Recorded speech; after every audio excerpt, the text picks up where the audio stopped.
Bonjour à tous, j'espère que vous allez bien. Je suis contente de vous retrouver pour cette nouvelle vidéo. Alors pour cette vidéo, j'ai décidé de vous faire une initiation pendule, vous expliquer comment moi j'utilise le pendule, comment je l'ai programmé. Bien sûr, c'est comme moi je l'ai fait. Vous, avec votre pendule, si vous en avez un, vous le programmez à votre façon à vous. Votre pendule vous appartient, n'appartient pas à quelqu'un d'autre. Je vais aussi vous expliquer, vous parler brièvement des différentes matières qu'il y a au niveau du pendule, les différentes formes, et ensuite comment purifier aussi et recharger votre pendule, et enfin comment l'utiliser, comment le tenir et comment le programmer par rapport à vous. Donc tout d'abord, comme je vous disais, je vais vous dire, moi comme vous pouvez le voir, moi j'ai deux pendules, donc j'en ai pris deux, c'est des en minéraux, donc vous en avez plusieurs sortes. Donc comme je vous disais, vous en avez en bois, en métal, en verre, en cristal de roche ou comme moi en pierre minéraux. Ensuite, moi, ils sont en forme conique. Bon, celui-là, il a plusieurs facettes. Je ne sais pas si vous voyez. Celui-ci, il a plusieurs facettes.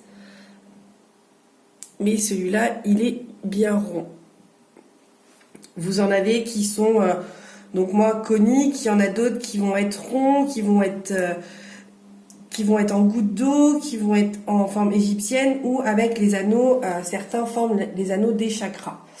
Donc voilà pour les formes au niveau et les matières. Donc après, tout dépend comment est votre pendule. La purification va être différente. Par exemple, pour le bois et le métal, il suffit de le taper légèrement contre votre table ou un chiffon en laine. Pour ceux en verre, il faut les rincer sous l'eau froide. Il faut faire attention parce qu'ils sont super fragiles. Et cristal de roche, minéraux ou pierres, il faut les purifier une fois par semaine dans de l'eau froide et le recharger. Tout dépend de la pierre, soit au soleil, soit à la lune. Tout dépend de votre pierre que vous avez. Alors, moi je vais travailler avec celui-là pour vous montrer. Donc déjà, pour tenir votre pendule, j'espère que vous voyez bien. Donc moi, vous voyez, il y a un petit bitonio au-dessus, un petit dessin. Je vais le mettre donc au creux de ma main. Et ensuite, je vais prendre mon pouce et mon index et je vais pincer. Et ensuite, je laisse tomber mon pendule. Voilà, donc c'est vrai que je mets au creux de ma main, je le fais pincer entre mes deux doigts et je lâche. Et là, vous avez la tenue de votre pendule. Donc voilà comment on le tient. Après, c'est comme ça que moi je le tiens. Après, il y a d'autres personnes qui vont faire passer comme ça. Il y en a d'autres qui vont juste le pincer avec d'autres doigts. Vous pouvez le prendre de la façon où vous vous sentez le plus à l'aise. Moi là, je vous montre comment moi je l'utilise. C'est pas forcément la bonne méthode, mais c'est ma méthode. Et si ça peut vous aider à utiliser votre pendule, faites-le. Vous trouvez votre technique à vous. Donc ensuite, pour programmer le pendule, donc le pendule, oui, j'ai oublié de vous dire aussi, un pendule, comme pour les cartes, c'est pas vous qui le choisissez, c'est lui qui vous choisit. Donc quand vous voulez un pendule, ne dites pas je veux celui-là, demandez-lui s'il veut venir à vous. Déjà dans un premier temps. Donc ensuite, pour programmer le pendule, moi j'ai fait des choses toutes bêtes. Je trouve que c'était une façon facile et pas compliquée à faire. Donc moi je lui ai demandé, la toute première fois que je l'ai utilisé, c'est ce que vous pouvez faire si vous en avez envie, je lui ai demandé, est-ce que tu peux me donner ton oui? Donc moi il tourne pour le oui dans le sens d'une aiguille d'une montre. Mais votre pendule peut aussi pour votre oui aller d'avant en arrière, de droite à gauche ou de gauche à droite, ou alors d'aller dans le sens contraire d'une aiguille d'une montre. Bon là c'est moi qui vous le fais tourner pour vous montrer les différentes façons. Il n'y a pas de bon raisonnement avec le pendule. Le pendule, tout le monde, il ne répond pas à tout le monde pareil. C'est vraiment par rapport à vos énergies, ou à votre fluide. Donc pour moi, quand je lui demande de me dire oui, donc moi comme vous voyez, il tourne dans le sens d'une aiguille d'une montre. Quand je lui demande de me dire son nom, il va aller dans le sens inverse des aiguilles d'une montre. Pour vous, s'il ne va pas, il peut aller dans un autre sens, comme je vous ai expliqué, c'est pareil que le oui. Et après, je lui ai demandé, donc je lui ai posé 3 questions. Est-ce que tu peux me donner ton je sais pas? Et le je sais pas, pour moi, il va de haut en bas ou de bas en haut. Ça dépend comment on a envie de le lire. Donc voilà, quand il sait pas, il fait le clocher. Donc voilà. Voilà pour moi comment je l'ai programmé.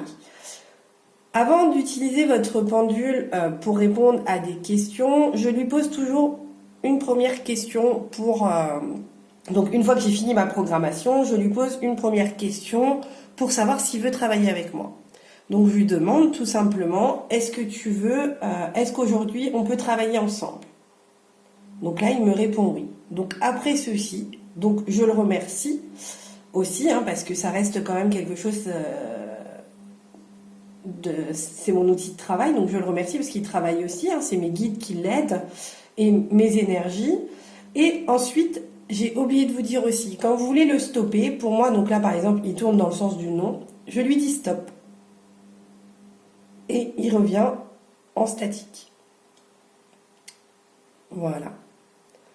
Donc quand je veux débuter une séance de pendule, lors des consultations ou si on me demande une question, je lui demande d'abord s'il veut travailler, s'il veut bien répondre aux questions et s'il me dira la vérité et qu'il ne mentira pas. Parce que les pendules, de temps en temps, aiment bien rigoler un peu et nous faire un petit peu des petites frayeurs.